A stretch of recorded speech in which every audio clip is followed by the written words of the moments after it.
Guys, welcome into the Transgender Show. Thank you all so much for being here. Each week I interview another trans person to learn about their story, share more of mine, and take your questions. Why? I struggled most of my life with depression, anxiety, and went through 3 bouts of suicidal depression. And basically, I want to make sure that other trans people don't have to feel that. I want, through our stories, to show them that they're not alone and the experiences and thoughts they're having are not unique to them.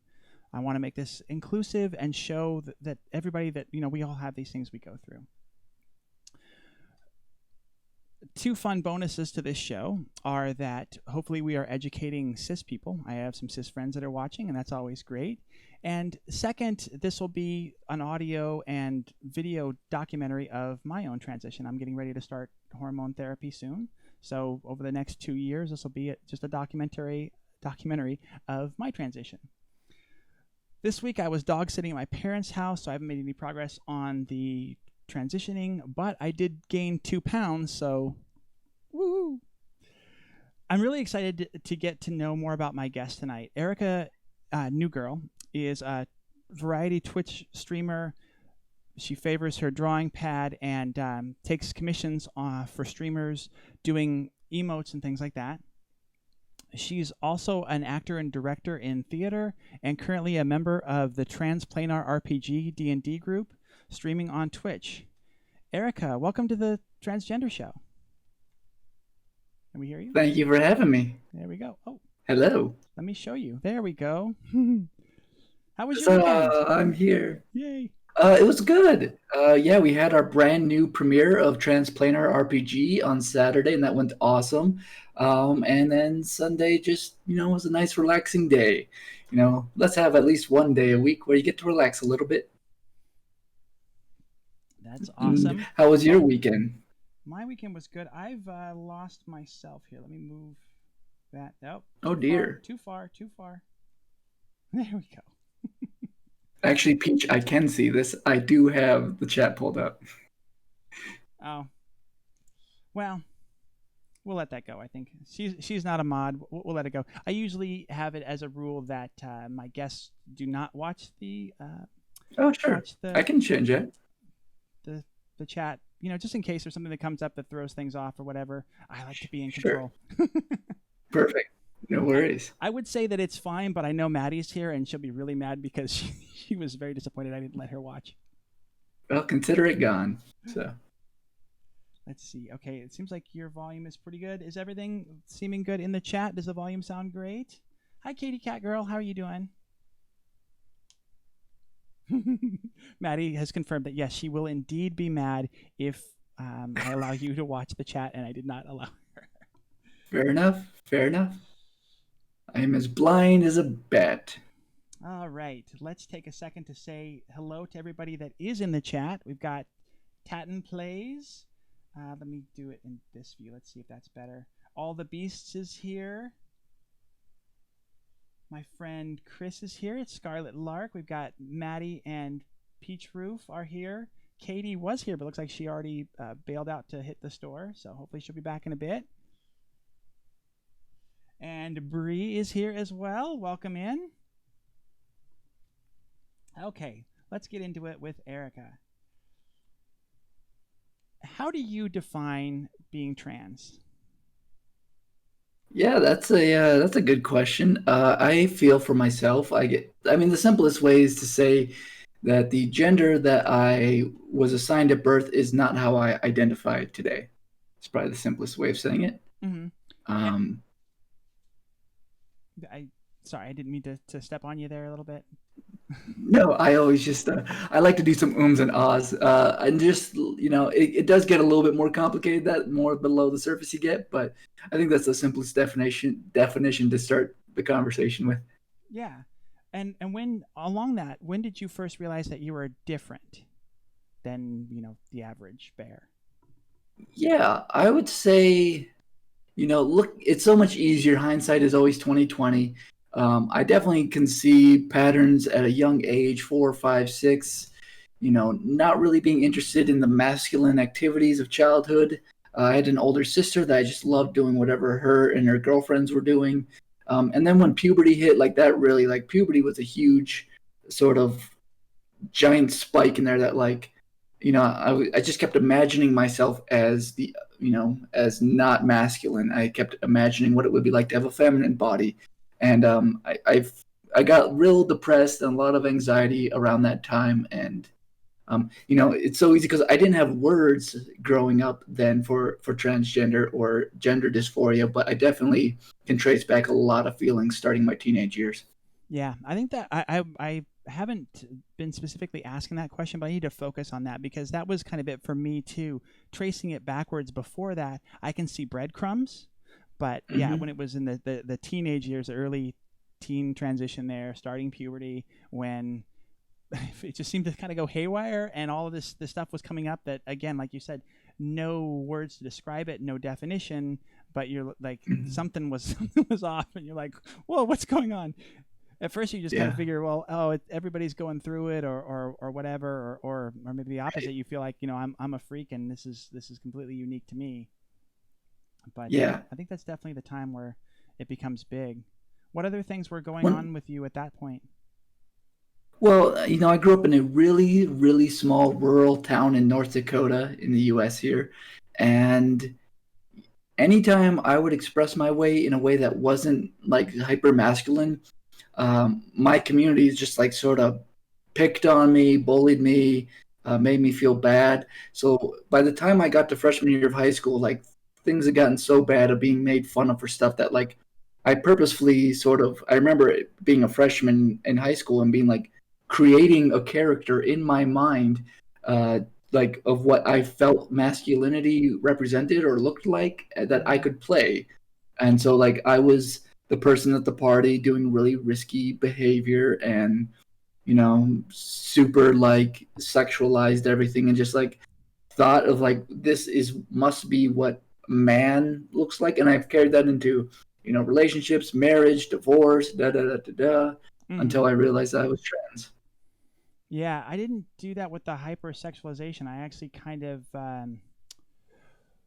my personal sexuality, like I was so afraid of it that like I kind of rejected it on all levels. Like I just tried to shy away from it. So like when hanging out with the guys or whatever, and we're away on a trip, and like we're in a hotel, and one of them's like, oh hey, porn, and they bring it up, like I just I completely shied away. And yet, like anytime there was anything physical or masculine, like a wrestling match or whatever, but that would break out between the guys, like I always had to be the toughest, the strongest. I always had to be the most dominant, because again, like you said, like that's what you thought you had to do to prove more, in retrospect, more to yourself than to the others. Oh, definitely, definitely. Um, yeah, I think in that mindset, just like um, you know, I feel like my transitioning has been as much about taking off all the masks I put on myself growing up. A lot of it was survival mechanisms. I had some trauma in my early, ages 3 to 5. I had some like sexual trauma and stuff that was really, I didn't realize at the time, but through therapy now as an adulthood, realize like really also affected me in a way that like, yeah, things like hypersexualization was probably like the easiest thing for me to grapple onto, considering the Mm. trauma I've had experienced and stuff. So, Yeah, that's jumping ahead a little bit, but let's get into that without really getting into what it was that you experienced as far as the trauma itself. Um, mhm. a big thing from that you usually hear about, and of course, no doctors here, no therapists, so this is just kind of hearsay and Mhm. experiential. But a big part of that is that the victim usually blames themselves, and how much blame did you feel from that, and how much did you attribute kind of your um, sexual development as a teen when you're grappling with this kind of trans identity that you didn't even know how to identify at that time? How Yeah. much do you feel those things all kind of coalesced there? Yeah, they impacted each other. They made a lot of things confusing for me, even in adulthood when I began to explore transitioning, where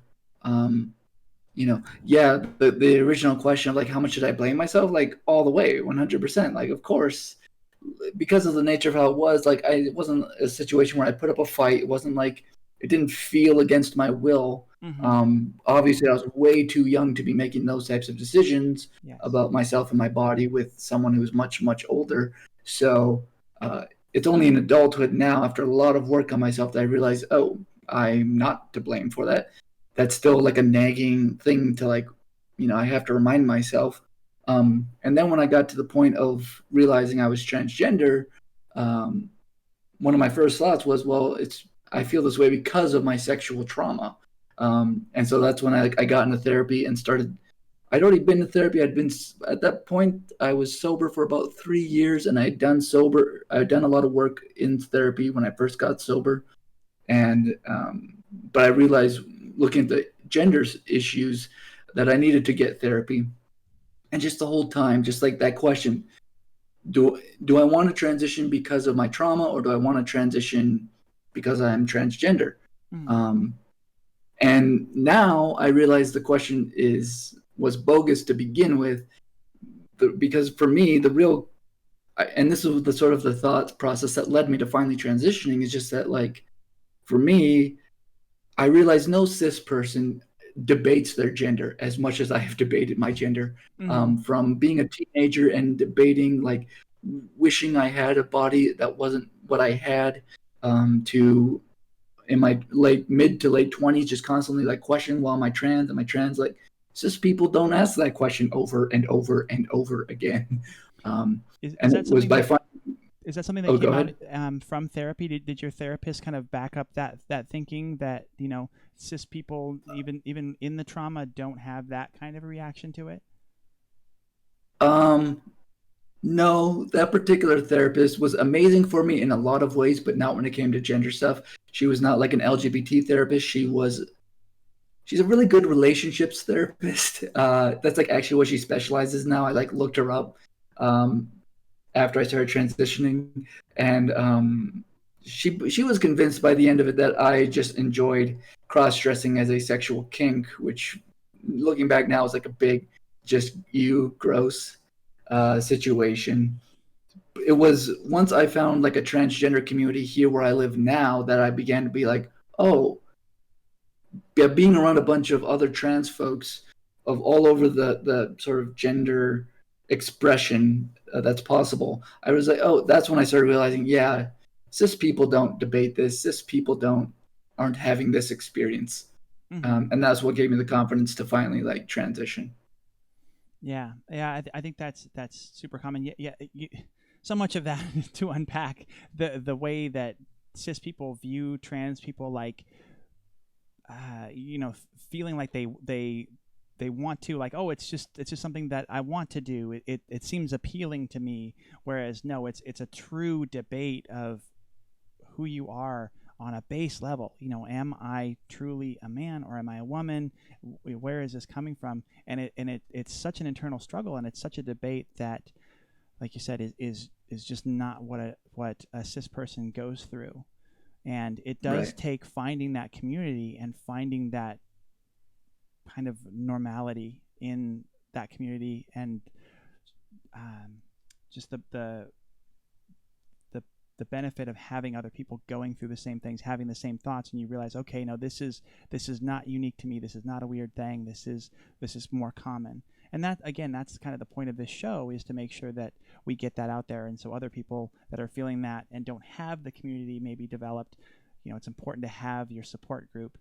And that's what this show is hopefully giving a lot of you out there.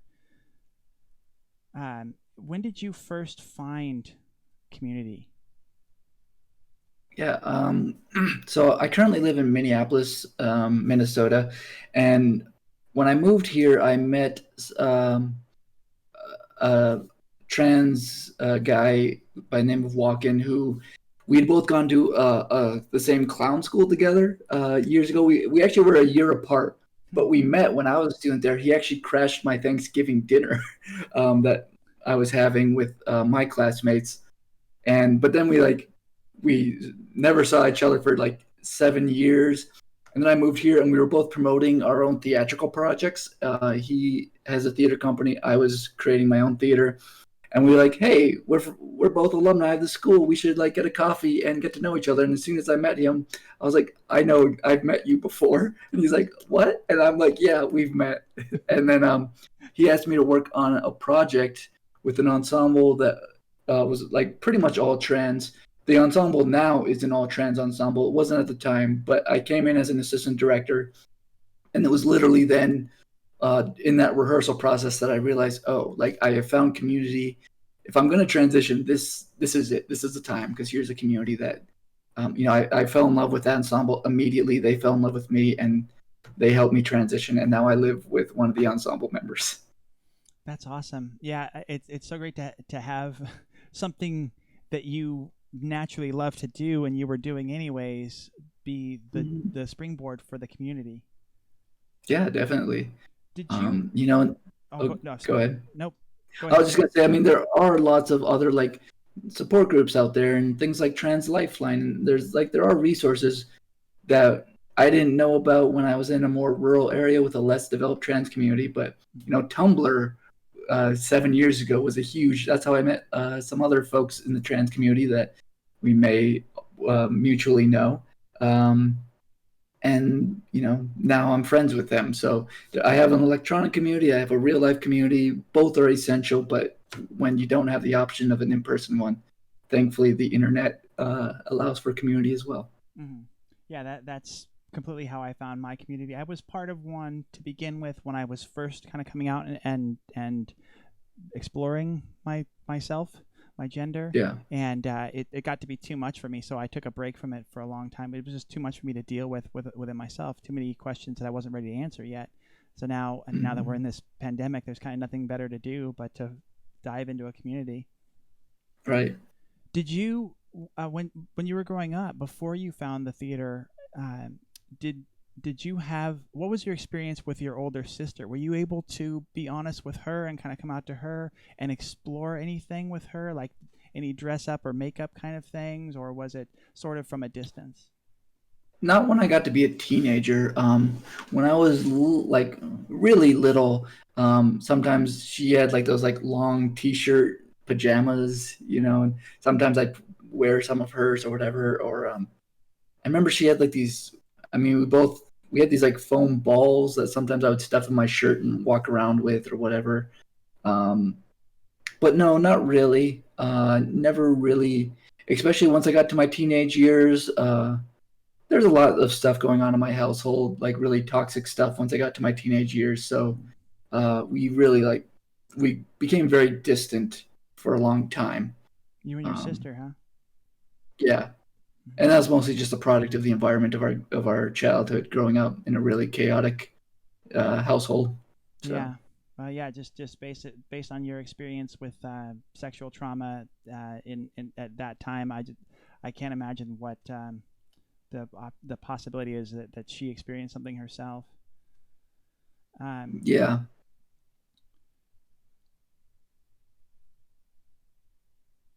What let's see. When did you finally find the words to be able to describe yourself as trans? Was that part of the theater community? Um, I, there's a few answers to that. I feel like, I mean, the very first time that I had any words was when VH1 would start playing the Rocky Horror Picture Show at Halloween. That was like the first time I was like, that, whatever that is, I don't have words for it still, but that is something right there that identifies, especially Frankenfurter's whole like whatever happened to Fay Ray and going into the "Don't Dream It, Be It" montage and everything like that. I just was like, something, it was very queer, and it resonated with me. But then I began to really articulate. So I got married right after college to my high school sweetheart, and then divorced 2 years later. And my first relationship after the divorce was actually with a trans woman who I met through friends online. And it was through, talking with her and slowly becoming friends, and then more than friends. And then we dated for a couple of years. That was like, I learned, that was like my textbook trans 101 crash course where, I learned a lot of the issues affecting the community. I learned about, she transitioned in New York City in the early 2000s in a time when like, the house culture was still around, and she had a mother, she had daughters, like she was very much in like that system of trans women like looking out for the next generation while leaning on the older generation. Wow. Stuff like that. Like I learned all of that through like the whole Paris is Burning documentary. Like she was living that life. So I learned a lot from her. Unfortunately, the relationship did not pan out. But when I was ready to transition, like I had a lot more vocabulary. Like it was, let's see. So we broke up in 2011. It was in 2012. I was just driving to work one day in Los Angeles, and the thought, "You're trans," just popped over my head, just real quiet, like. And I was like, "Oh shit, I need therapy." So, Here we go. Here comes the rabbit hole. yeah, yeah. Um, so yeah, that was about when I had like the words for it. But actually, like even in college, I had a friend who actually like did dress me up a little bit, and like that was really fun. Mm-hmm. That ex-girlfriend that I just talked about, she once, because she's a fabulous makeup artist, so like she did me up, and I was just like, I became another person, and it actually kind of frightened her because she was just like, I don't like this. Let's not anymore do that. Yeah, but once you open Pandora's box, it's a little hard to close it. Yeah, I think she did realize she opened Pandora's box, and I think she was hoping that she didn't open Pandora's box, unfortunately. But that's just no one can control that stuff. So yeah, and I remember from my high school sweetheart, we dated through college and got engaged. We didn't end up getting married, but I kind of came out to her about a couple things. Basically back then it was just I had this what I thought was a fetish for wearing women's panties, and got her, kind of, she was lovely enough to be accepting and kind of try like a little bit of stuff, but then like she quickly got to the thing of like, do you want to be a woman? And I'm like, well, that's a bit of a leap there from liking women's panties and wanting to wear them to wanting to be a woman. So it 20 years later, looking back, it's like, she was a little more aware than I was. Yeah, it's so funny, what's funny about. Oh, go ahead. Yeah, the that woman in college who like dressed me up for the first time, she like took some photos, and after I transitioned, we met up in New York. She lives in New York City now, and I was going out to New York to see some other stuff, see some theater, and she was like, "You know what? I actually have those photos still on my external hard drive." I was like, and so like I have a lot of these photos. She didn't send me all of them, but she sent me like the best ones that like don't look like crap.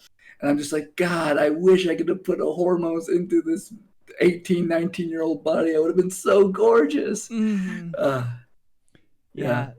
That's the thing of I was thinking about that, and I didn't articulate it into the question I wanted to ask, but there's really something to that of when, if you had the time machine, when would the appropriate time to go back and tell yourself or perhaps your family that you're trans? And that was an exercise I did the other day, and I was thinking about like when it started to kind of really become a little bit more obvious to me, 8-9 years old.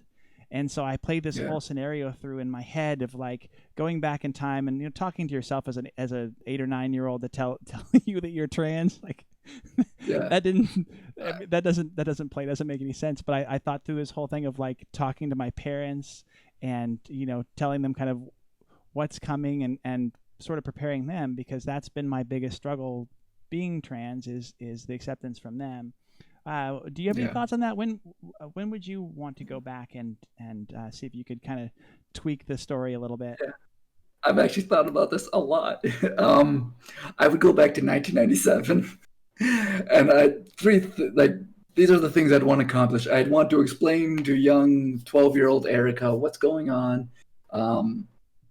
Maybe throw in the parent. I mean, the parents would have to be in this conversation too. Like break the news, talk about it. Talk about a potential medical plan for me to throw. But then the best part is I would convince them to take my college savings that I had at the time and invest it all in Apple stock when it's worth 3 cents a share right before it collapsed. And then I would leave. That would be my time machine. Yeah, I feel like that breaks some of the rules, but that's fine. That's fine. It's part of it. We all when we think of time travel for something personal, then there's always but then the financial. Take the sports almanac back and give it to your parents. Yeah, that's all I need is to invest in Apple at that particular moment, and then get Erica on some hormone blockers, Hormones ASAP. puberty blockers. Yeah. Yeah. Oh man, I can't imagine how much it'd be different. I mean, I haven't even started my HRT yet, so I mean, it would obviously be a drastic change. But looking back, that would be so wonderful. I'm so jealous of the girls that realize young enough to be able to at least go on the blockers and block from going through transition until they've had a time to go through therapy and explore it, and then experience puberty as the true gender. That makes me super jealous. But at this point, there's not much we can do. Right. Yeah. I feel the same way. Like, I'm so grateful that there's access for younger kids to like figure this stuff out at a much younger age. I could if I would. If I could have, I would have. So you said it was in 2013, I believe, when you had the realization when you were driving into work. How long was it before? How long was it after that you came out at work, or to anybody else? A long time. So I did come out to a few people back in 2013. Like my closest, my closest sobriety network knew. I know this is 12-step stuff, but like I had a sponsor and I had sponsees, and they all kind of knew. And I did a little bit of gender bending at that time, wearing some more androgynous clothing and stuff. I told a manager, and that actually was one of the reasons another reason that I kind of put it to pause is that manager felt compelled to talk to HR, who talked to the executive director, and like they started the chain going on it way faster than I was ready to. Mm-hmm. I wanted to confide in my manager because I love my manager, and I just wanted to like let her know this is something I'm going through. Mm-hmm. And then all of a sudden I'm being called into the executive director's office to have a chat, and he was a bit of a creep. He actually was a creep to a lot of women in this workplace. He got fired eventually for being a creep. But he brought me into his office and was just creepy and was just like, he spoke the right words of like how much he supports me and whatever, but it came off just so creepy.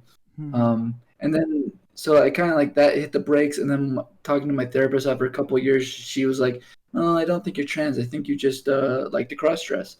That put on some brakes. And then I left LA, was homeless and jobless for a bit. Life was just wild. My 20s are wild. Imagine, yeah. And then it wasn't until I moved to Minneapolis and settled down and met some other trans folks that like, I was like, you know what, time to rethink this whole business. And then from there, it went by very fast. I'm trying to think. So I came out, I worked with this company in 2017, the fall of 2017, in October. By November, I decided I was transitioning. Actually, even before the end of October, I decided to transition. I told the people in that theater company, I told some close friends, and I so slowly started coming out that by the time I reached New Year's Eve of 2017, I came out to my parents that night, which was wild. And then I did this theater thing for a week and met all these new people, and for the first time, like started introducing myself as Erica and using she/her pronouns to, like a more public space, which was when people were using the right stuff. It was super. It's just like my heart sang every time someone used she/her for this is the first time other than these very close friends using it, and it just like felt so affirming and like, yes, this is right. Then I got by January 10th of 2018, I had my first appointment for hormones, and I started hormones January 25th. And somewhere in there, I had let work know, and I was having that conversation with work. And then I got a promotion in May of 2018, and that was like, well, now's the time. So I talked to work and like, when I transition to this new position, let's start clean slate as Erica, and that's what we did. Yeah, So I was full time basically November of 2018. It went by very fast, way yeah, faster than I expected. that's a quick transition or a quick set of events. I I'm kind of the Yeah, opposite. I've taken a very very long, slow approach, and I think I talked to you about this before. But my uh, I had a big wall against anything permanent. I was afraid to start hmm, laser and hormones because of any permanent changes. I was still yeah, clinging to that, not a hope, maybe a safety net, maybe the waiting for the other shoe to drop, the realization that no, this is just a phase, or this is not the right thing for me. And so my mentally, I pushed up against this wall very strongly of starting any of those permanent things. And it's luckily it's just the more I push towards that, the more comfortable I am with the idea. But I'm kind of shocked to hear that you come out and you realize, okay, this is really it. Then you start using the name Erica and start on hormones right away. That's impressive. That's wonderful. yeah. It wasn't even the plan. I didn't try to go that fast. I thought I would get on hormones and I would be on it for months, maybe even a year before going like full time at work. It's just like things kept happening that just sort of aligned. It just I couldn't fight the alignment, like the flow of how everything was unfolding. It just happened. Well, I like legally changed my name to Erica by 2000 by November of mm-hmm. 2018. Yeah, So that's within a wonderful year that of realizing I yeah. was trans, I like legally did all the work too. Yeah, and so you didn't run into any institutional blocks, either from work or from the medical community, of starting hormones or starting any of your transition. It was smooth, and you were able to move at your own pace and just let the dominoes fall where they were, huh? For the most, yeah. I mean, in terms of work, work has been very supportive. I am the only trans person at work for a like 200 to 300 person company. So there's a lot of. They've been very supportive, but they don't. I mean, there's also they make mistakes that they don't even realize they're making. There's a lot of education that needs to happen Mm-hmm. still, and they are open to it. It's just a continuous conversation. Uh, so here in Minnesota actually has a lot of protections already. Um, the Minneapolis St. Paul area have actually had protections for trans folks for decades, surprisingly. So that's been nice. I'm in a great place to be trans. Minneapolis is a great city. The clinic I go to is an informed consent model where you go, they tell you everything that's possible with hormone treatment, and if at the end of that you still feel like transitioning, they write you the script after doing blood work and making sure that your body's like okay for hormone treatment. Hmm. So, so yeah, if anyone's like, if you can find informed consent model clinics where you are, that is like one of the easiest ways with the less roadblocks. You don't need letters from people, from doctors, from psychologists, whatever. It's just like they tell you what's going to happen, all the risks inherent with it, and then they'll let you go if everything seems good with that. Well, that's Um, wonderful. the biggest roadblock was honestly the DMV. That's where my greatest struggle was. Even after I had the legal name change, there's a lot, and part of it is just like the system is not designed to be trans friendly. So it's just like what I was told to do ended up not being what I needed to go do, and it just like was a lot of headaches. I had to keep going back to the Mm-hmm. DMV a few times. I experienced for the first time that sensation of being super angry but crying at the same time. I was like at the DMV during this whole process. But eventually, I mean, my ID is correct now, and Mm. that's what matters. Yeah, I've heard of that of their lack of knowledge of their own process, because I guess Yeah, it varies from community to community or yeah, state to state. So some of the education, I think, on their end is a little lacking. And again, the problem is they don't run into it a lot. It's not something that's fresh in their minds. So you got to give them a little yeah, bit of slack. But sounds like it's a big pain in the ass. Something for me to look forward to. I think that'll be next year. Um, yeah. Along that line, have you had any other issues, like especially at work, with being the trailblazer, being the trans poster child? I found that yeah, we in a lot of places, most places, we're the first trans person that a lot of people have experienced. So there's a lot of educating and all of that. Yeah. So like the people, so before I was promoted, I basically like I was a teller at a branch.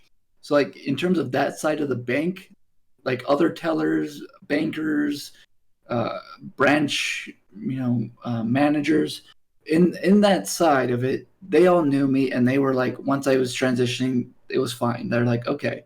Some of the people had questions, whatever.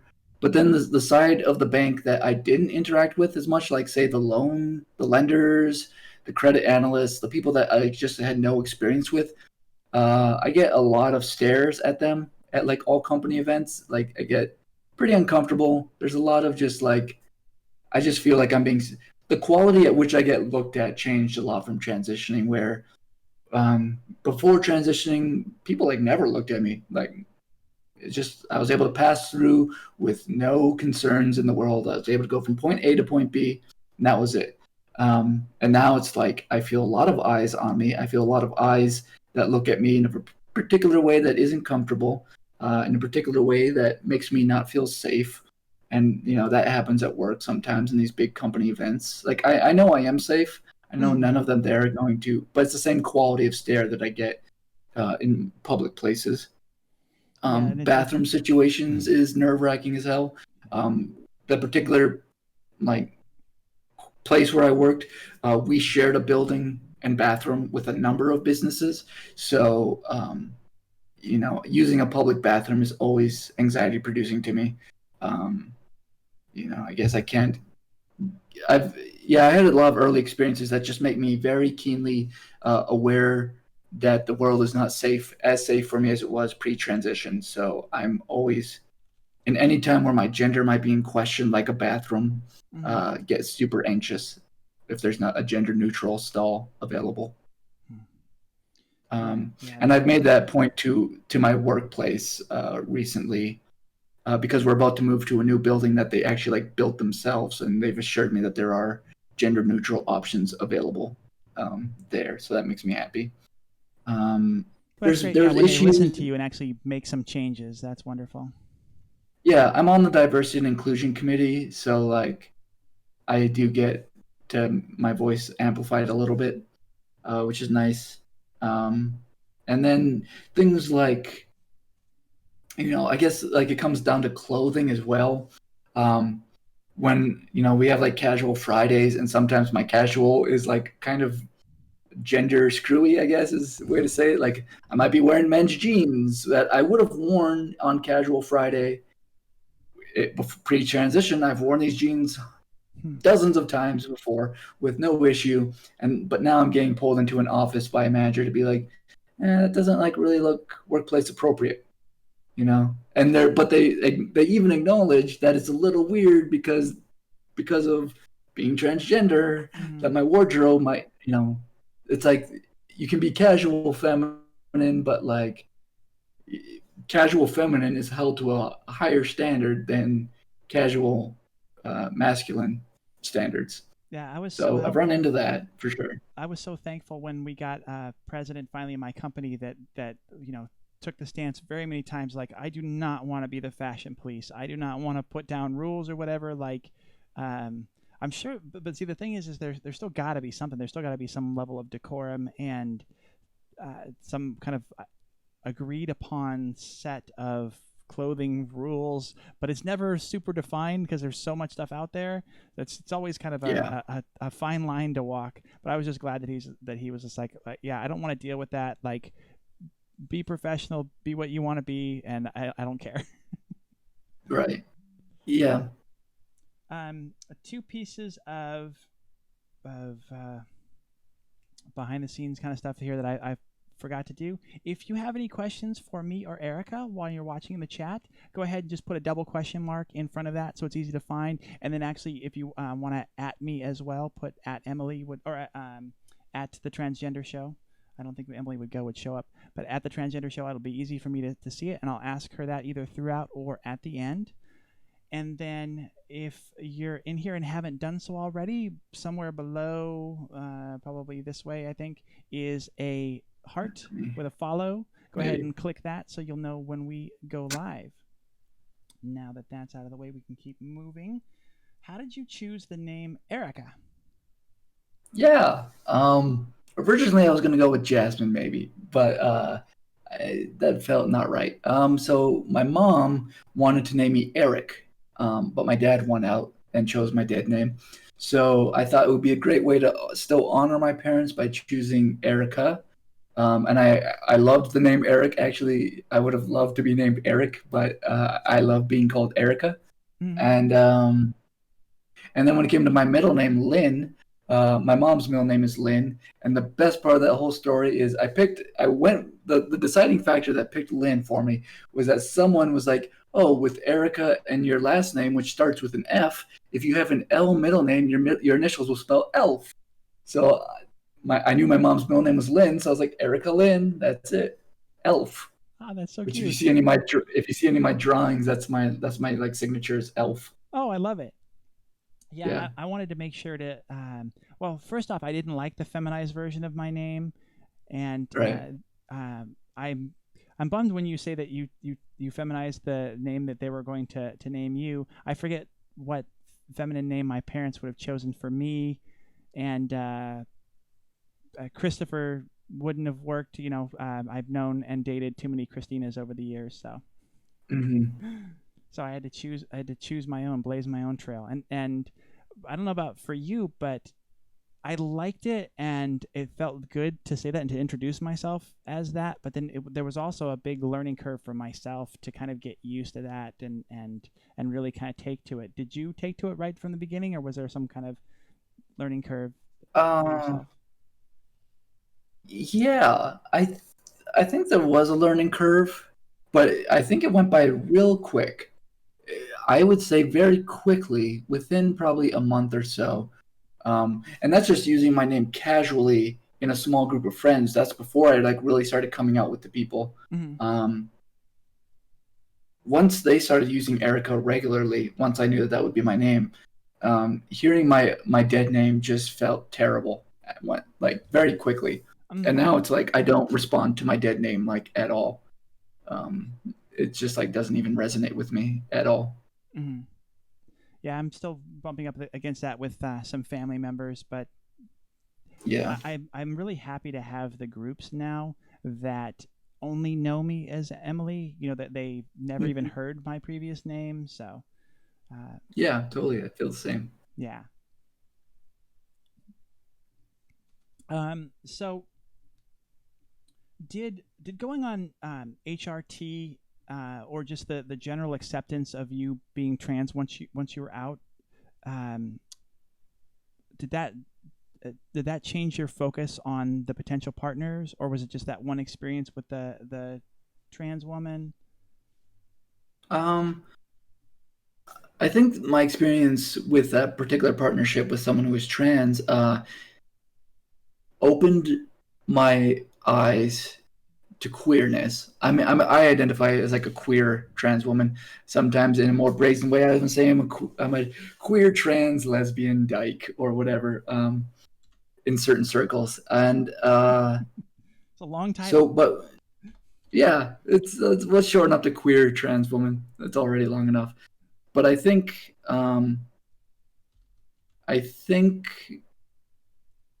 that relationship like opened my mind more. And since then, like I've been with people on a physical level of like every type of gender expression. Hmm. It's not like for example, cis men. It's not like I would not be open to the idea, but like in general, they just like don't do much for me, especially romantically. It's like romantically, men don't do a whole lot for me. But as opposed to women or non-binary folks. Um, so, but yeah, but I'm always open to be surprised by people. Sure. Uh, but yeah, I've primarily been attracted. I'm polyamorous. I should say that before I start saying what I'm about to say. So I'm polyamorous. So I have like multiple sweeties. We call each other sweeties. That's our language for each other, and they're all non-binary at the moment. So you know, it's I've seemed to have found a niche in non-binary humans that I seem to appreciate greatly. Nice. So has your success rate in dating changed post transition, or and what would you attribute that to? Is it more just kind of finding the right community and finding this kind of vein of people that you're attracted to? Yeah, it definitely, things changed for sure. And that part of that's like how I'm advertising myself. As when I presented as masculine all those years, I was very much like being the top, being the dominant one, da da da da da, like I'm in charge. When in reality, I just want to be like a pretty princess who, like, I want someone to like take care of me and just make me feel like precious and beautiful. And so, uh, once I embraced that sort of like actual desire and like to be authentic to that, um, there have been more success in dating, I feel like. And I do attribute that to being like more authentic to, who I am and what I want, as a partner. Um, and also like getting into my 30s and like having had all this experience here, like I know much more what I want and like know how to communicate it. So that helps. And then just, yeah, I mean, the queer community has a different value set that feels more in alignment with like what I'm looking for. So I think it's just been easier because of the communities I've been hanging out. I'm looking in a different community than before. So I Mm-hmm. think that has helped quite a lot. Yeah, I need to find that local community to be able to start having that success, because that's an area I'm still struggling with. Let's go back a little bit. We got a question here from Peach Roof. Is there a lot of pressure to be out there standing up for the trans community as a role model and a public face now that you're streaming? Yeah. I mean, I definitely, because I'm a streamer now, feel some sense of, um, I don't even know how to describe it. There is a weird pressure. When I first started streaming about 4 or 5 months ago, I tried not to make my transness like part of the deal. Mm-hmm. But because of my transness, I was attracting a lot of trans audience members. And then, like, as stuff started happening in the Oh, you can world, swear. It's fine. COVID and stuff with Trump and stuff with, like, all the stuff starts happening. Like, it made me, it made me realize that if I do have a platform, which I do, I owe it to both myself. Like, I can't separate politics from my identity. Like, being a queer trans woman is a political statement. Like, you can't. Anyone who thinks they can separate the two, like, that's privilege. Really, is what it is. People who feel like they can do that. So, um, I can't ignore that. And also in the theater work I do, like the theater group I'm part, we're very radical. We are very like, saying we are leftist is like an understatement. That's like, no, we are beyond being left or liberal or Democrat. Like, um, we are here imagining new societies that work much better than the ones that we have. Um, a lot, but like my full political leanings, I do tone that down a Mm-hmm. little bit based on my platform and my workplace, while not like being super observant of my social media. Like, if I said something too inflammatory on social media, I'd be out of a job. And if I'm out of a job, I can't support others that I support, and I can't, like, I lose a bunch of things if I lose my job. So I do have to like protect some of that.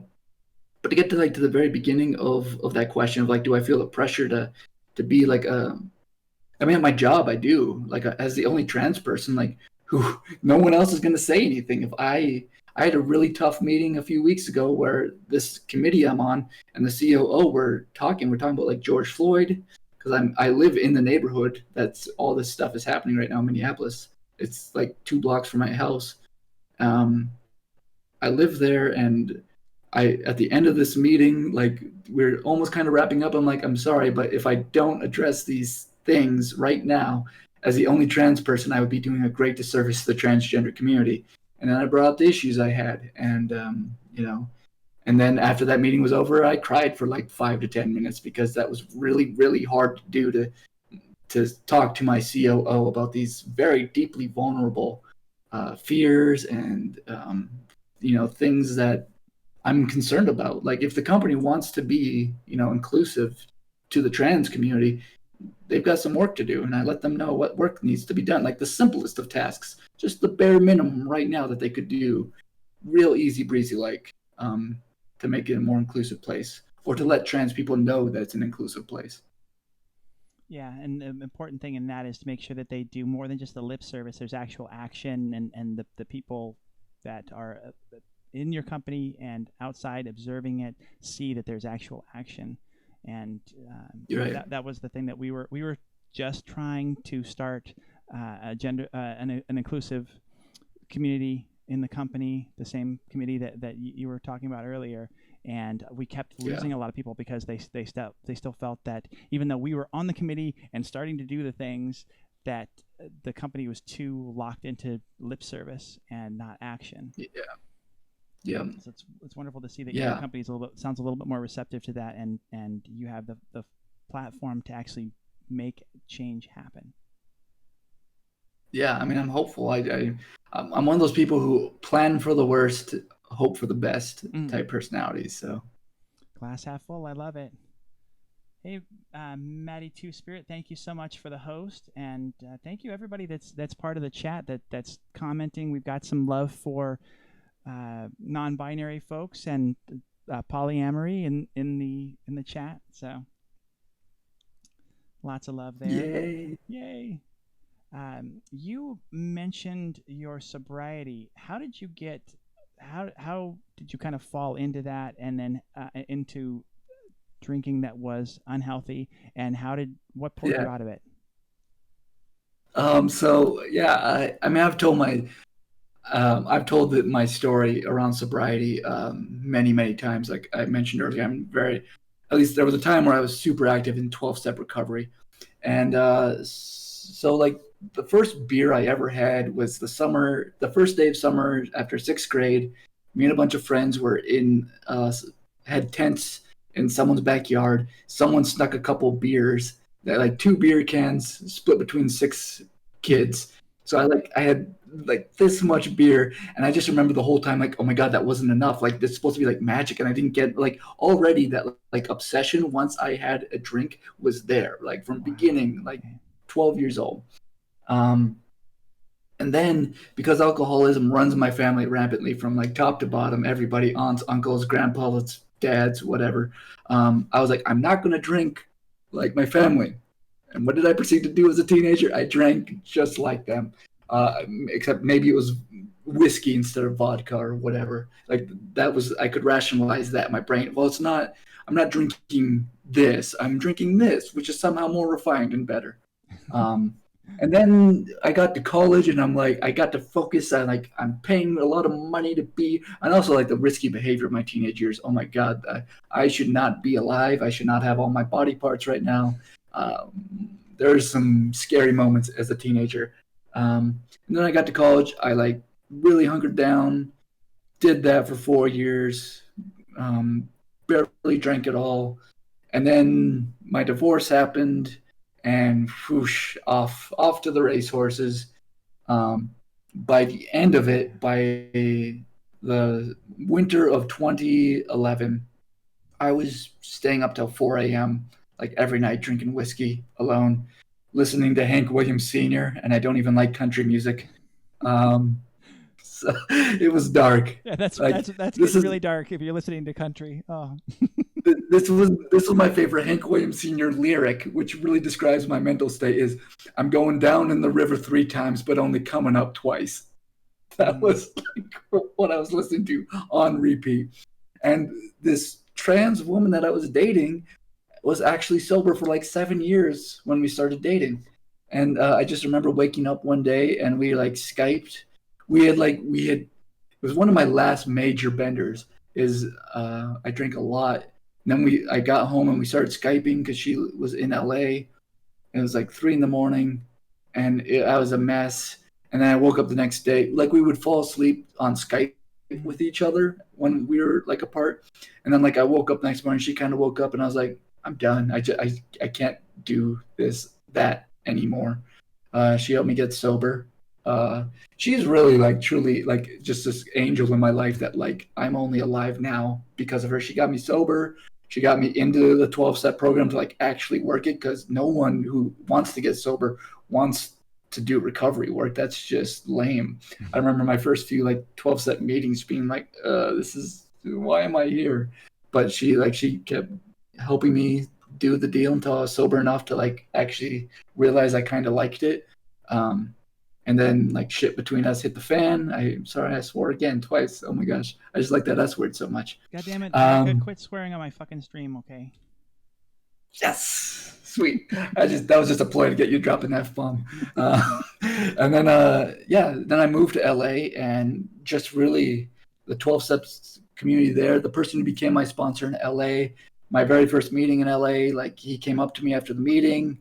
He's like, "Did you hear about this event?" I'm like, "No." He's like, "Well, you're going." And he quickly became my sponsor. And he's like, he's the human who taught me how to grow up. He taught me how to be an adult. He taught me how to love in a way that isn't like manipulative. Like to like actually just love someone and not want something from them was really hard for me to do. I was only used to like giving someone love if it meant I was getting, certain things that I wanted. Mm-hmm. So yeah, it was really obviously life changing. I've been sober 9 months and nine and a half years. 9.5 years I've been sober, and I would not. The thing that keeps me sober is like I don't want to screw any of this up. Like everything I've got going on right now is so freaking amazing that I will never touch. Even though I do want to drink sometimes. I'd love to have a drink. I'd love to have like a whiskey Coke. God, I miss whiskey Cokes.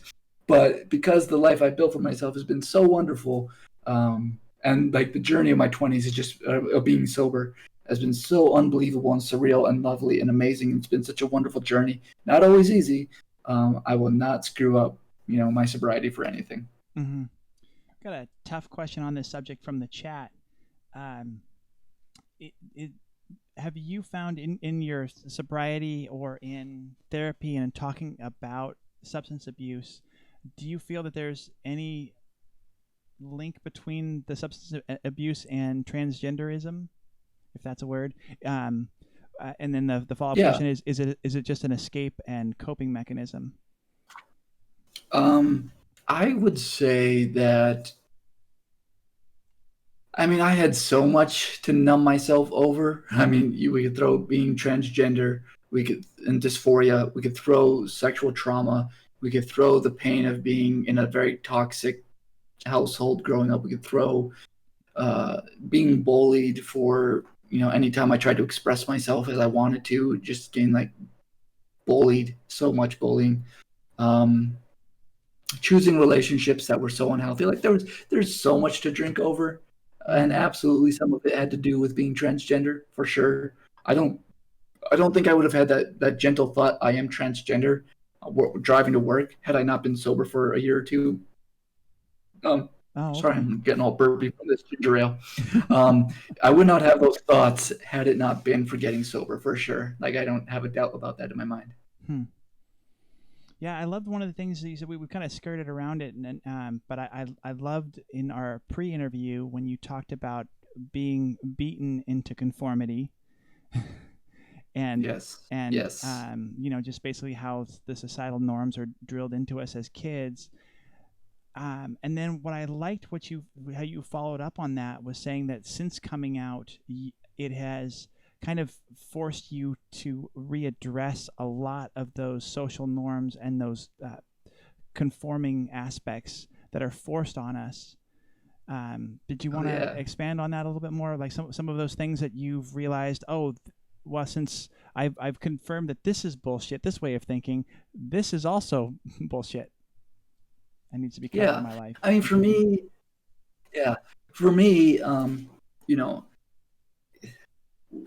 the thing that like makes us suffer is like binaries, right? We got man, woman over here, and then we have a plethora of people somewhere over here, and it is that binary thinking that like causes like to think, And I'm going to preface this by saying like these are all my own thoughts and my own opinions about my own gender identity, my own expression of my identity.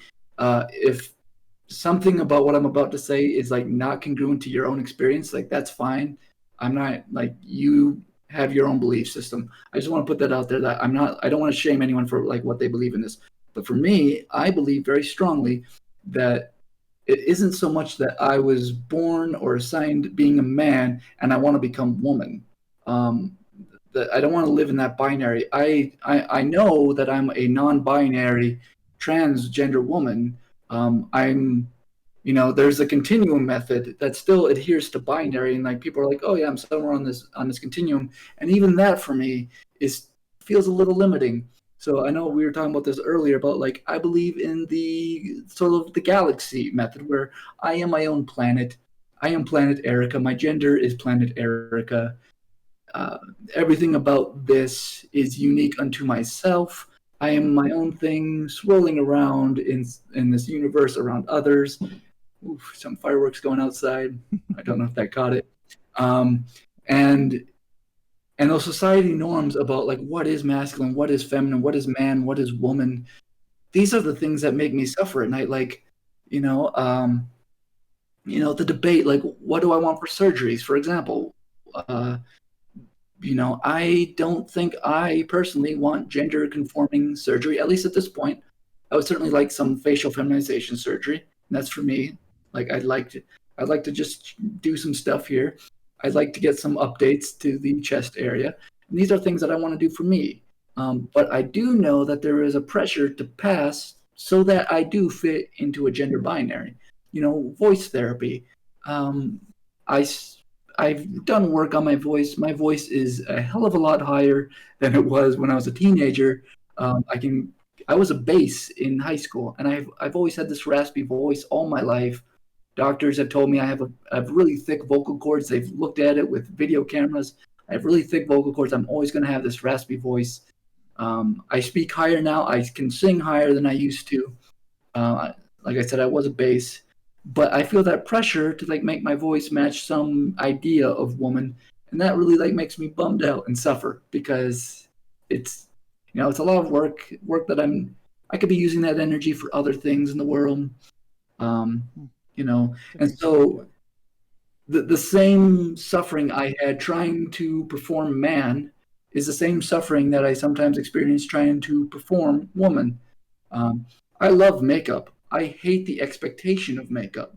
So I like at work, I will rarely wear makeup at work because I'm like, screw you. The men don't have to wear makeup. I'm not going to wear makeup. And then for this, I will gladly like make myself look pretty because I want to look pretty. Um, I don't need to look pretty at work.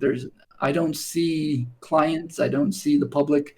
I sit in a box all day and look at numbers. And so there's no reason to be super high fam at work. I should just be comfortable.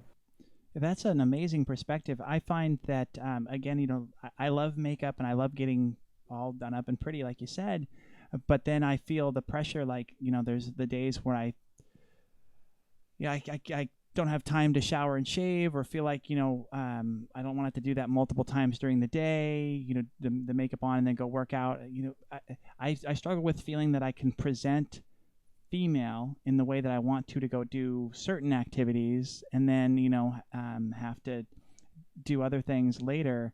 So I just feel that pressure to always put the makeup on because I don't feel like I present correctly without it, and so that's the thing that I still run against. Yeah, and like makeup definitely helps with my own dysphoria for sure. Um, but some I'm very doesn't I do not need to wear makeup for streaming, for example. There's many streams where I don't wear makeup and like that's fine, um but like if I'm going someplace public, there is a certain amount of consideration for like how well am I going to pass so that I can be as safe as possible. Like I no longer early in transition, the first year, there's a lot of times where I could present very masculine still.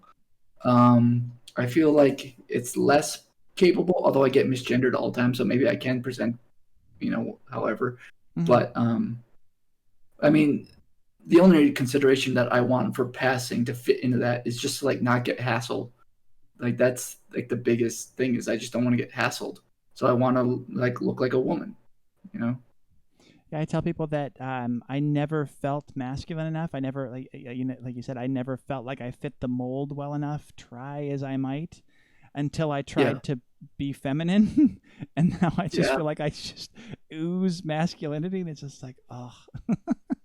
Right. Every time I wanted to grow facial hair, like it was always so slow and like take weeks to get decent facial hair. And now, goddamn, I have to like shave every day. It's what is not fair. Mm-hmm. Um, let's go to some of the questions here in the middle. How has your theatrical, entertaining, and clown training and career, as well as your D&D role playing games, how has that helped you explore your gender roles and identity? Does that give you more of a platform to do that? Yeah, actually, you know what? Some of the most dysphoric moments is working with the theater company I work with. Really? Um, we're a very physical theater company. We just like we move intensely for hours, and when like the point is like to exhaust yourself up here, so that you reach the state of just reacting and listening to your fellows, continuing to move, and then we like make epic things happen with our bodies in space. But when I do that, I'm very keenly aware of like how thick my body is, how broad it is, the things that are like masculine traits. Like I become keenly aware of it. I it's less now, but like I've also been able to talk to the all trans theater company. I'm like, hey, just so you know, like this makes me super dysphoric, and they can be like, yeah, it makes me super dysphoric too, and we can have like a conversation about it. So I'm glad to be in a trans ensemble to do that. Hmm. For D&D, 100% lets me explore gender. My very first character, Maxima, is a lesbian tiefling who's out for revenge for the people who murdered her lover before the campaign even begins.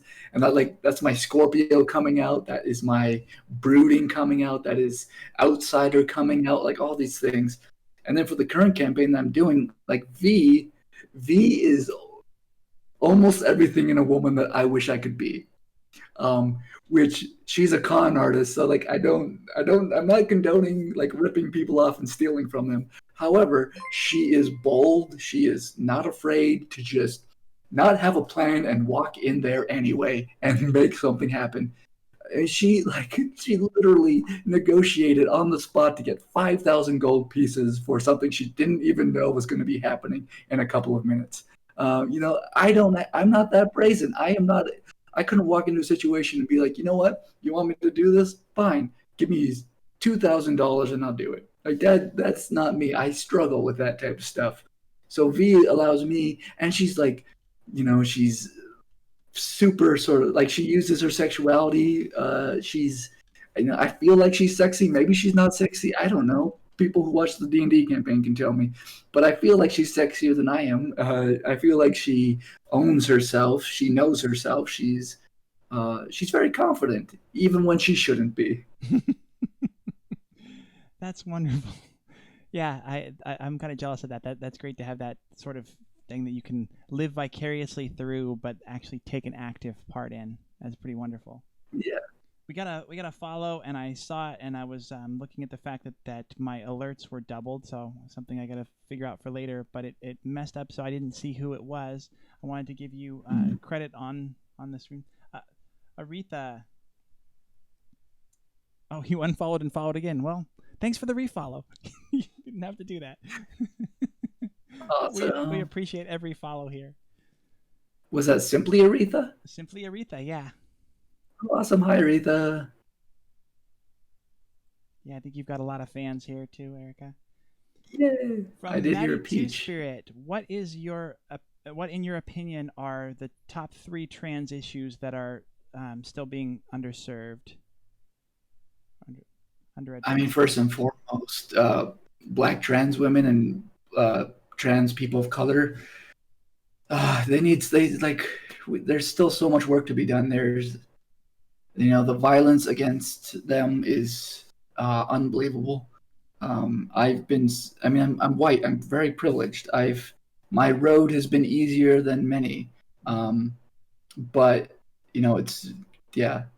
Every news story that comes out is breaks my heart for any trans sibling who is, you know, beaten or killed or whatever. Like it's just that's first and foremost, you know. And um, I mean, we're like in the middle of this epic like civil rights battle, right? Like I don't want to get like super political, but again, like I was saying earlier, it's kind of impossible to separate.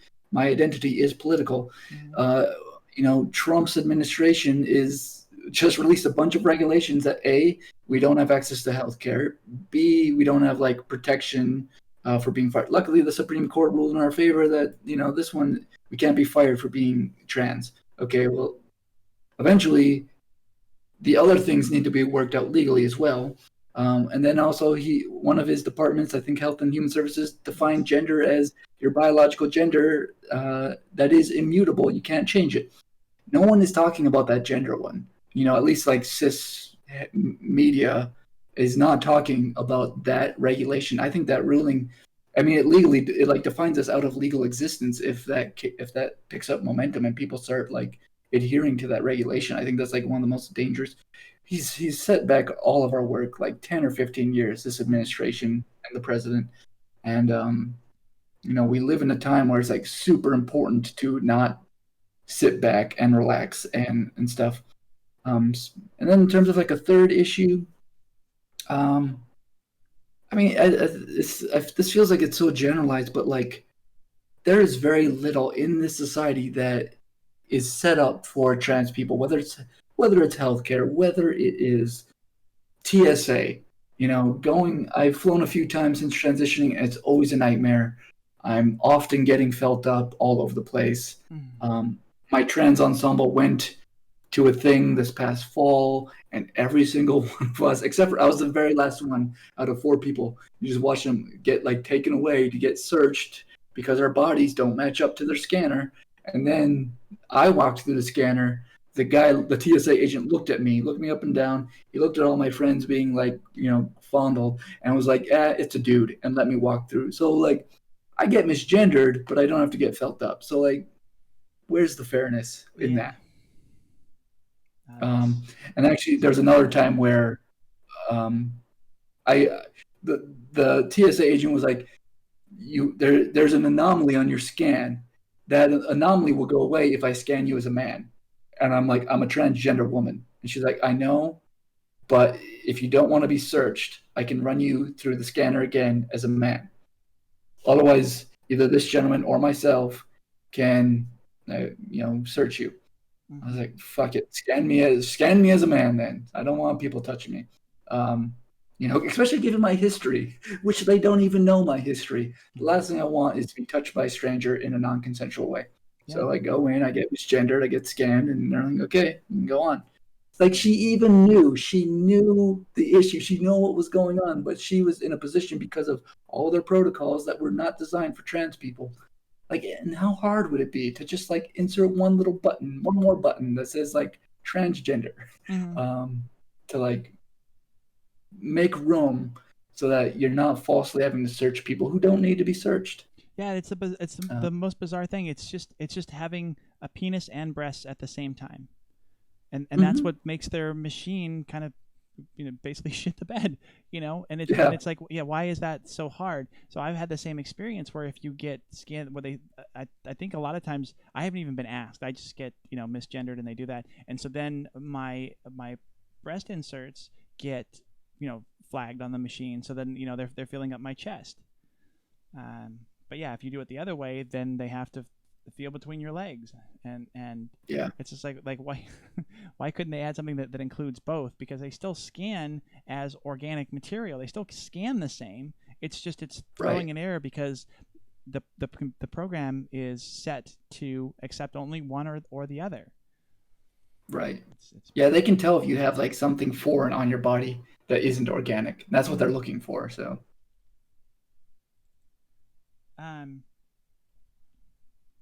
ask that one.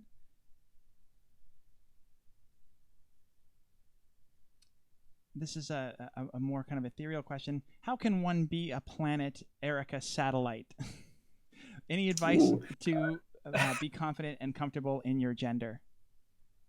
On the galaxy. Well, first off, don't be a satellite. Be a fucking star. Be a planet yourself. and maybe our orbital paths will cross and the gravity will do what it does. Um, and like, I am a performer. I have lots of theatrical background. I've done lots of improv. I've done clowning. I probably come off more confident than I actually am. Like, there's lots of times I'm scared to do stuff. I'm like, real life is not this. This is me getting to be. I am Erica. I can play Erica. I've played Erica for 34 years. Mm. But I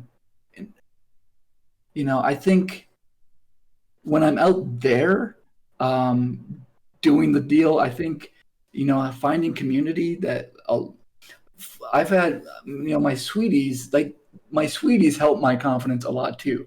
I don't feel very beautiful, but then my sweeties would be like, "You're gorgeous," and like they'll make me feel beautiful. Having someone in your life who makes you feel beautiful is a gift. Not everyone has that gift, unfortunately, but so sometimes it's much harder to do to like give that gift to yourself. Yes. But and yet as it's friends, so crucial, right? It's one of the most important things you have to do, and it's one of the things you have to try and find your way to find that early on, because transitioning is so hard. And we talk about finding a community, finding a support group. The first thing is you really have to support yourself. You have to accept that this is part of you, this is who you are, and then you move past that and work on the self acceptance, and then move on to having the community. Yeah, but it's kind of like chicken and egg, because having the community, having a sweetie like that is so big and does so much to help you with that affirmation and to make you feel better about yourself. Yeah, it can be tough. Yeah, one story that I always like fawn over is my one of my sweeties. On our very first date, we were just chatting a whole bunch, and and they were like, out of nowhere, they started like shut up a little bit, and like, "You are a rare jewel," and I was just like, "Please date me." It was like, it's so easy to make me swoon. I am so easy. Oh, that's awesome, though. So these are a little bit out of order. How did you first? When did you first get into theater? It was in high school, right? Yeah. I was a super shy kid, super shy. Talking to people, I was that kid who would like hide behind their mom and like refuse to talk. Mm-hmm. My older sister, she did theater, so I saw her on stage. And like there was a part of me that's like, well, I want to do what she's. I saw the attention she was getting. I was like, well, I kind of want that. And my school, for being as small as it was, had a really good drama teacher. For having like no resources, she did amazing. She had cultivated the summer theater program at the school that was like, for the budget it had, was pretty amazing actually. And it was very like, they had a nice like going through the ranks method. Like, oh yeah, you'll start as a background actor. Then as you get older, you'll get a bit part. You'll get a few lines, and then she started giving me. Actually, my very first production she was in, that wasn't a musical. My first like non-musical role in high school. I played a beggar. My job literally was to have a sign before every scene that just had like the setting. This is where we're. And she's like, you can do whatever you want. During like the script just says beggar walks across stage with sign. And she's like, you can do or say whatever you want in these moments. So the game for me became, how can I make my castmates who are frozen behind me, like in the scene, ready to start once I'm done? How can I make them laugh? So I'd just be like, this is supposed to take place in like, medieval Europe. So I'd be like, anyone got a pound, a shilling, anything? And it's just like yelling weird stuff. I did a pratfall where like I'd fall on my face in front of them to try to get them to laugh. At one point, I have to sneak the audience and sit in the front row, and they do a medieval game show, and I get called up onto the stage, and like I ran at the stage, and I was supposed to jump up onto the stage, but I purposefully like just nailed the front of the stage and bounced off like onto my back, and just made people just die. And so like I very quickly realized I'm a ham. I do like to make people laugh. There's no problem bringing a lot of energy to a performance here. I found out that I actually like am decent at dance, and what carried me. I was going to be a math major, but my senior year, I did a drama workshop at the university that I eventually went to, and they're like, if you declare your theater, we'll give you a scholarship right now. I was like, okay, you'll give me money, sure. So I declared theater my major. I tried to do math for a couple semesters, and just it did not fit into my schedule. They were on opposite sides of the campus, and theater very intense, both classroom work and outside classroom work, because you have to rehearse all your scenes outside of class. So like, there's just no free time. So I just settled on a theater major and studying performance specifically. And then was in the honors program. And near the end of my time in my undergrad, I found this clown school, and I, realized if I was going to get any more education after my undergrad, I'd go to this clown school, which is like this clown school has graduates all over the world, like doing Cirque du Soleil on these big, like anything physical, clownish, like are probably graduates of the school. So the network is very extensive and amazing, and it's gotten me work just being an alumni of the school. So, what are some of the significant projects, or some of your big experiences other than your pratfalls as the beggar? Yeah. I mean, like the project that like has the most like, oh my god, the people I'm doing this with, was when I moved to LA. My ex at the time, like that trans woman, she, who actually, like, this trans woman is like, she's kind of a big deal actually. I'm not going to name her name, but she got me into this show that was being written and directed by a guy named Michael Arden, who is a Broadway performer nominated for Tonys, and his cast are people like an actress in that show who scratched up my car, and she was on Newsroom. She was on The Office for a couple of episodes as like someone's cousin or something. Just like all these people in here are like working actors who, like, you might know from you might not know their name, but you've seen them.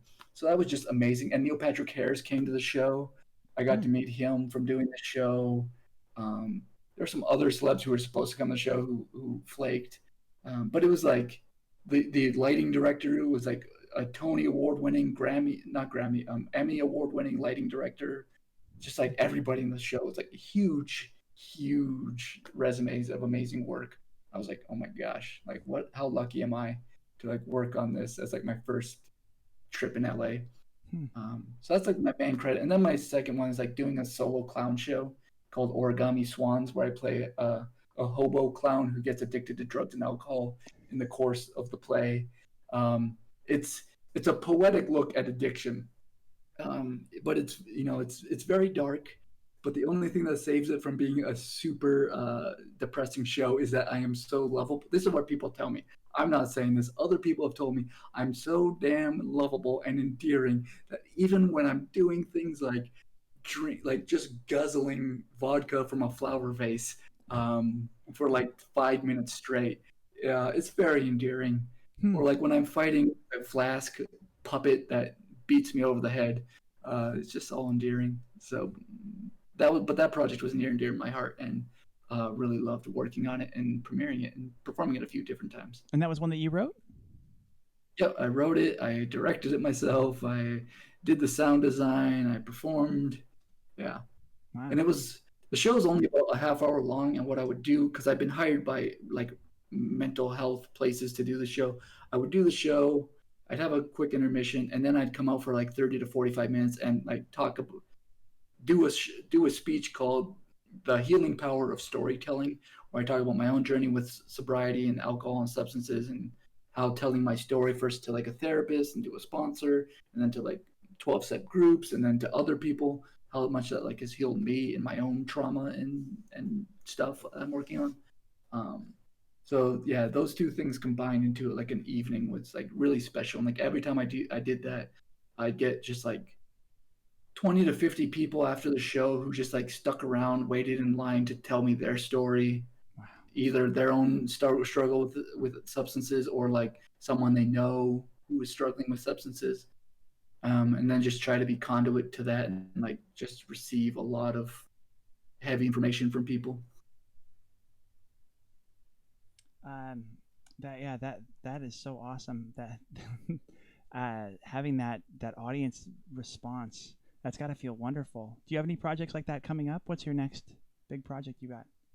Well, the theater company, the Trans Group, or we're called Open Flame Theater here in Minneapolis, and we were supposed to premiere a show a couple weeks ago that we've been working on for 3 years.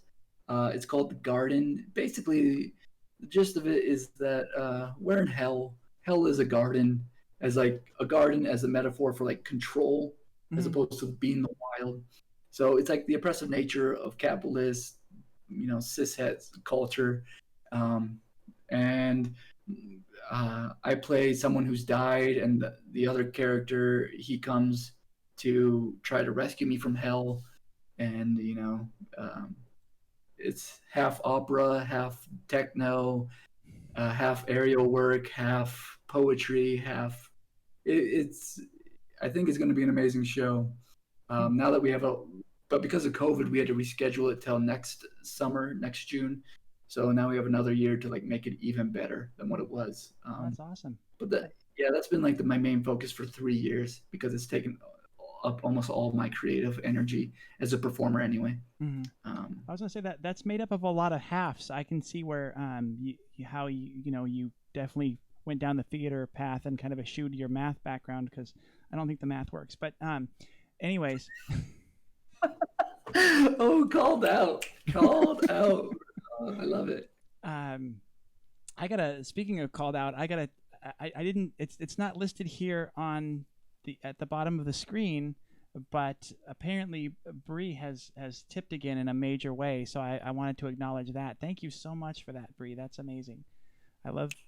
Thank you all so much for your support, just in coming and watching, and then financial support is amazing. It's going to help a lot. So thank you, Bree. Thank you. Um, so how did you get into Twitch? When did you start streaming, and how did that all come about? Yeah. It came about a year and a half ago or so. My best friend growing up started streaming on Twitch. He is a speedrunner of X-Men 1 and 2 for the Sega Genesis. He is the world record holder for both games, right, currently. Hmm. But he started streaming mostly to like to do his speedruns on Twitch. And he's like, "Hey, I'm doing this thing. I'd love if you like made an account and come check me out." And so I did. Spent over a year just in his community, never at all looking anywhere outside of Twitch at all.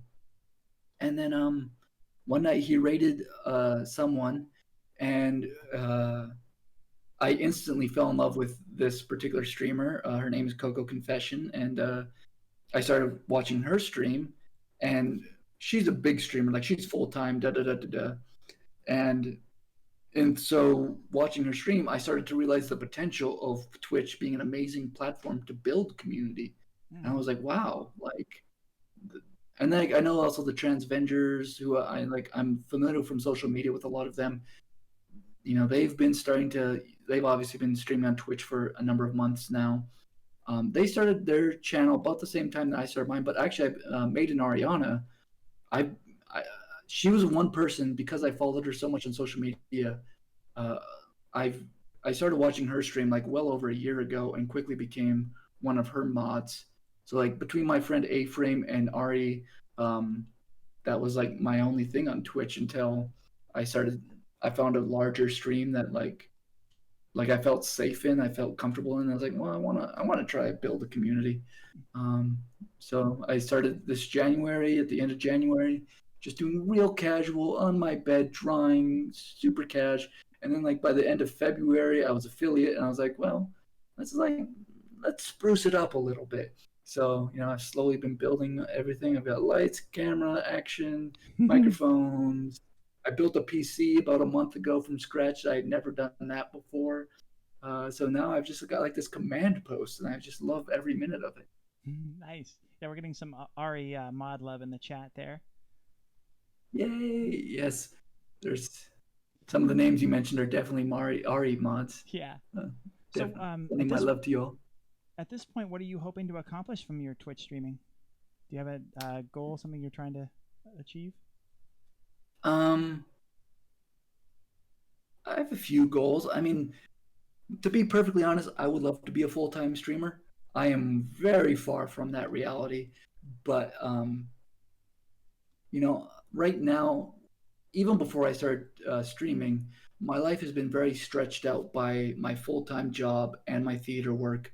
And like, if I could Imagine. cut down on the full time job, or like find something that could replace it for some income and to be more present to the theater work, I would really love that. This D&D campaign has, you know, been a pleasant surprise to like how many people are interested in it and coming to check it out and supporting it.